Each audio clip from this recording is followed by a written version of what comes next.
Ya, jadi halo teman-teman semuanya, kenalin namaku Imade Arya Diguna, bisa dipanggil Arya dengan NIM 22010010014. Nah, jadi pada video kali ini saya akan mempresentasikan dan juga menjelaskan beberapa materi tentang pengantar keamanan sistem informasi. Jadi pada video kali ini saya akan membahas tentang email security. Nah, jadi teman-teman langsung saja saya membahas apa sih di video ini? Jadi, di video kali ini saya memiliki 3 pokok pembahasan, yaitu yang pertama, apa sih itu email security? Kemudian yang kedua, cara mengidentifikasi email palsu. Yang ketiga, penanganan dan juga cara cegah dari email palsu itu sendiri. Lanjut. Nah, jadi, apa sih itu email security? Jadi, email security adalah praktik untuk melindungi email dari ancaman keamanan seperti peretasan, phishing, malware, dan serangan cyber lainnya. Dan dengan memiliki tujuan untuk memastikan bahwa email yang dikirim yang diterima tetap aman, rahasia, dan tidak dimanipulasi oleh pihak yang tidak berwenang. Gitu. Kemudian kita bertanya-tanya dong, mengapa sih email security itu penting? Jadi, email security itu penting karena yang pertama, untuk melindungi informasi sensitif. Nah, email sering digunakan untuk mengirim informasi sensitif dan data pribadi, termasuk data keuangan, informasi medis, informasi bisnis yang sangat rahasia. Nah, jadi, keamanan email dapat membantu melindungi informasi ini dari akses yang tidak sah atau penggunaan yang tidak sah. Kemudian yang kedua, ada menjaga privasi. Email sering berisi dengan informasi pribadi seperti alamat rumah, nomor telepon, dan kartu identitas pribadi. Nah, jadi keamanan email ini dapat mampu menjaga privasi ini dan memastikan bahwa email yang hanya bisa dilihat oleh penerima yang dituju. Kemudian yang ketiga adalah menghindari kerusakan sistem. Nah, jadi, email yang tidak aman dapat mengandung virus, malware, atau worm yang dapat merusak sistem komputer. Nah, jadi keamanan email ini dapat membantu menyegah serangan agar komputer tetap aman. Kemudian yang keempat dan terakhir adalah mencegah kehilangan data. Nah, jadi email yang tidak aman dapat menyebabkan pelanggaran keamanan data, kehilangan informasi pribadi, rahasia dagang, dan mampu menyebabkan kerusakan sistem atau kehilangan akses dalam sistem itu sendiri. Kemudian yang kedua, saya akan melihatkan tentang statistik dan juga kasus-kasus cybercrime yang pernah terjadi. Ini adalah gambaran di mana if cybercrime were a country, di mana di sini kita akan membandingkan dampak cybercrime itu dengan pendapatan kapita per masing-masing negara. Nah, bisa dilihat teman-teman di pojok kanan bawah itu, cybercrime itu memiliki 1,5 billion, yaitu 1,5 miliar, yang itu hampir setara dengan negara-negara per kapitanya gitu. Kemudian lanjut, ada kasus cybercrime yang pernah terjadi di Indonesia. Nah, jadi kasus hacking atau kejahatan cyber di Indonesia memang menjadi isu yang cukup serius. Nah, menurut data Badan Cyber dan Sandi Negara atau BSSN, setidaknya ada 1,6 miliar kasus jebakan cyber yang terjadi di Indonesia sepanjang tahun 2021. Nah, dari mana beberapa kasus hacking yang pernah terjadi di Indonesia yang sangat besar itu adalah satu, peretasan situs BPJS Kesehatan. Yang kedua, data pengguna Tokopedia bocor ke dark web. Kemudian yang ketiga, serangan DDoS terhadap situs DPR RI. Dan kita lanjut, bagaimana sih cara hacker itu mengambil informasi dari email kita? Yang pertama, si hacker dapat menyusup ke dalam jaringan atau bisa disebut infiltrasi. Jadi, hacker secara diam-diam masuk ke dalam jaringan komputer kita dengan memanfaatkan berbagai teknik. Nah, ini bisa menyangkut peretas koneksi nirkabel, memanfaatkan celah keamanan dalam perangkat jaringan, dan bahkan mencari celah dalam firewall dalam melindungi jaringan.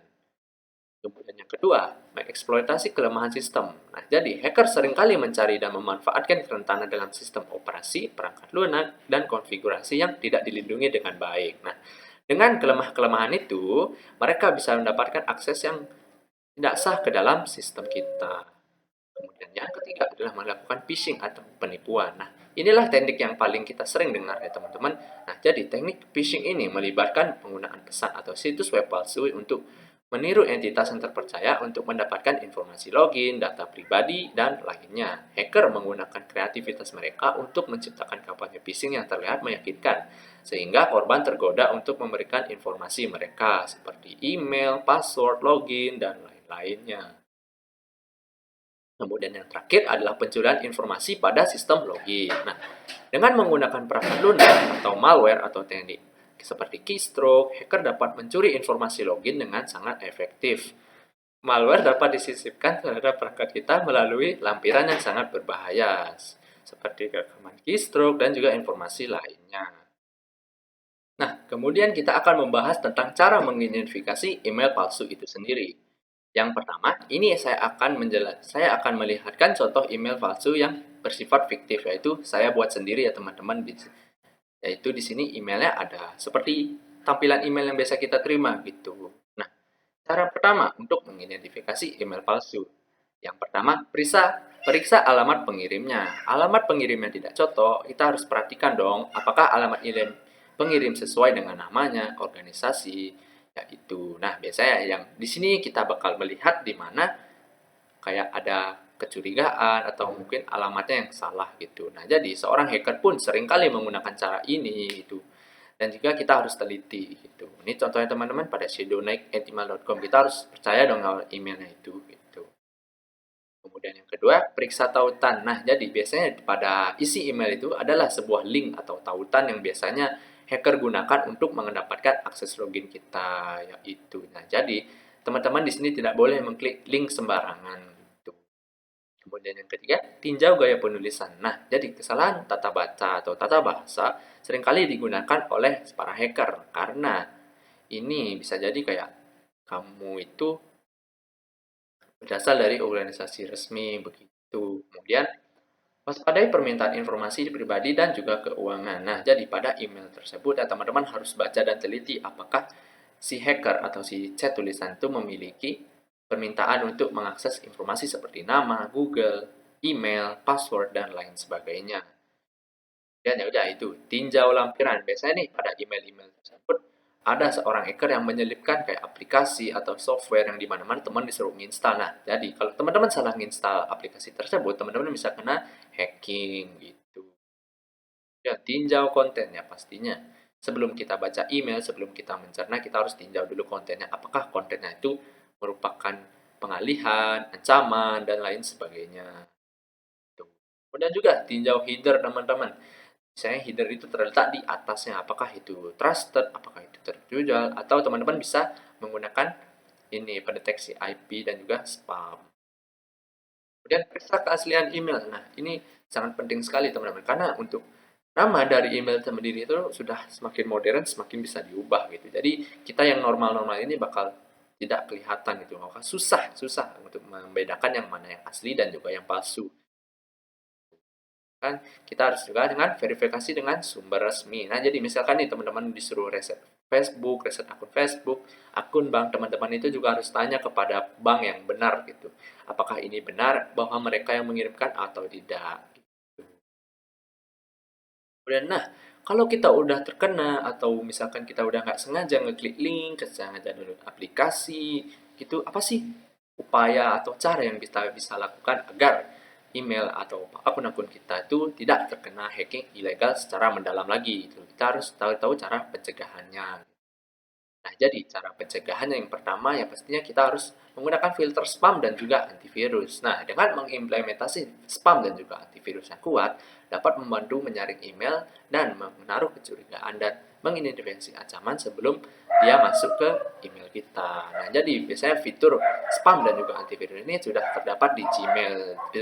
Seperti yang teman lihat, kalau di pojok kanan di gambar itu, kalau misalkan kita mendapat email palsu, kita bisa melaporkannya dengan melaporkan blacklist, akan melaporkan spam atau melaporkan phishing. Itu seperti digambar di kanan teman-teman. Kemudian lanjut ada enkripsi email. Nah, nih melalui penggunaan enkripsi email, informasi yang diberikan email dapat dilindungi dan menjadi lebih aman gitu. Untuk enkripsi email ini selanjutnya ada two factor authentication. Nah, jadi dengan kita mengaktifkan two factor authentication, kita dapat menambah kelapisan keamanan dan juga memastikan bahwa akses ke akun email memerlukan konfirmasi tambahan dari sekedar kata sandi. Nah, jadi biasanya two-factor authentication ini bisa berupa dengan kirim kode OTP melalui SMS, kode seperti OTP juga tapi ini dikirimkan ke email, kemudian bisa melakukan di aplikasi langsung.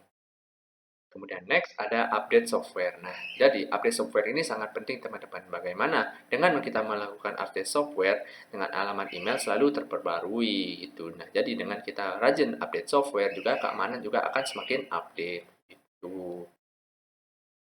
Yang terakhir yang tidak kalah penting adalah user education. Nah, di mana kesadaran dan pemahaman tentang risiko keamanan email itu sangat penting. Nah, jadi dengan user education yang baik, kita seperti pelatihan keamanan, pengguna dapat mempelajari tanda-tanda keterangan dan juga phishing dan tindakan apa yang diperlukan.